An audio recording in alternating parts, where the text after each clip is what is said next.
There's a strange kind of loneliness that comes not from being alone, but from seeing too clearly, from noticing what others don't, from asking questions no one wants to answer, from feeling too much in a world that often rewards feeling nothing.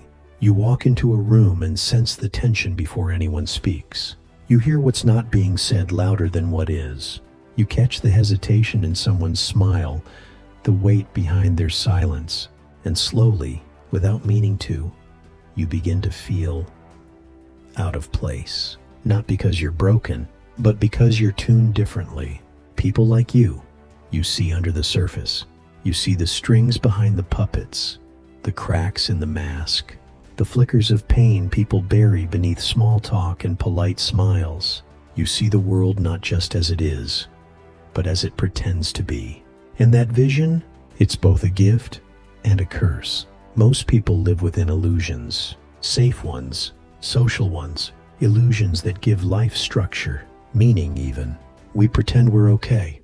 We pretend we're in control. We pretend we understand what we're doing here. Because if we stop pretending for even a second, the silence behind it all might swallow us whole. But what happens when you stop pretending? What happens when the veil falls for you, but not for anyone else? You begin to feel like a foreigner in your own life. Conversations feel shallow. Parties feel loud and hollow. Jobs feel meaningless. Traditions feel mechanical. You start to crave depth like air, but depth is rare, and those who seek it often walk alone. You're not just misunderstood, you're unsettling, because people don't like mirrors that show them too much. And that's what your mind becomes. A mirror they didn't ask for, so they distance themselves, not because you're wrong, but because you remind them of truths they're not ready to face. It's tempting to think something's wrong with you, to wonder why you can't just fit in, why your mind drifts to existential questions while others scroll through feeds. Why you lie awake at night thinking about death, time, or the fragile absurdity of human life. But maybe you're not here to fit in. Maybe you're here to see. And maybe that's a heavier burden than anyone admits. The ancient mystics had a word for this feeling. Anamnesis, a deep remembering. The sense that you've known something forever, and you're only now recalling it. As if you came into this world already carrying knowledge.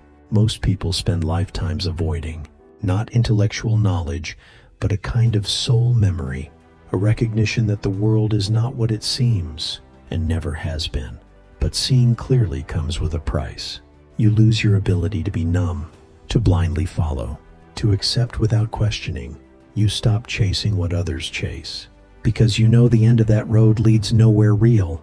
But this also means you often walk without a map, and that's terrifying. There's no guidebook for people who feel too much, think too deeply, or ask questions without answers. There's just the open road and the inner voice that whispers, keep going. You may not find many fellow travelers, but when you do, you'll recognize them instantly. They'll speak in silences that make sense to you. They'll meet your gaze without flinching. They'll sit with the weight of truth without trying to escape it. And with them, you won't feel the need to perform, because they too have chosen vision over comfort. And that choice is what makes them rare.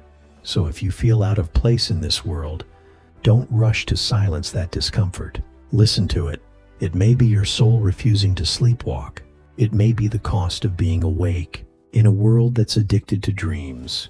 But it also means you are alive, fully, painfully, exquisitely alive. And that, in the end, is a kind of belonging all its own. And maybe that's what this life is about. Not fitting in, but becoming real, peeling back the layers even when it hurts, seeing the cracks, and learning to live with them instead of covering them up. Because wholeness was never about being flawless. It was about embracing the pieces and understanding their purpose. The pain, the sensitivity, the distance you feel from the crowd. They're not defects, they're signals. They're part of your awakening. The world tells you to numb out, to scroll away the ache, to stay busy, stay loud, stay distracted. But your soul wants the opposite. It wants silence. It wants space. It wants truth. Even when the truth is heavy, even when it sets you apart, because the deeper you go, the clearer everything becomes.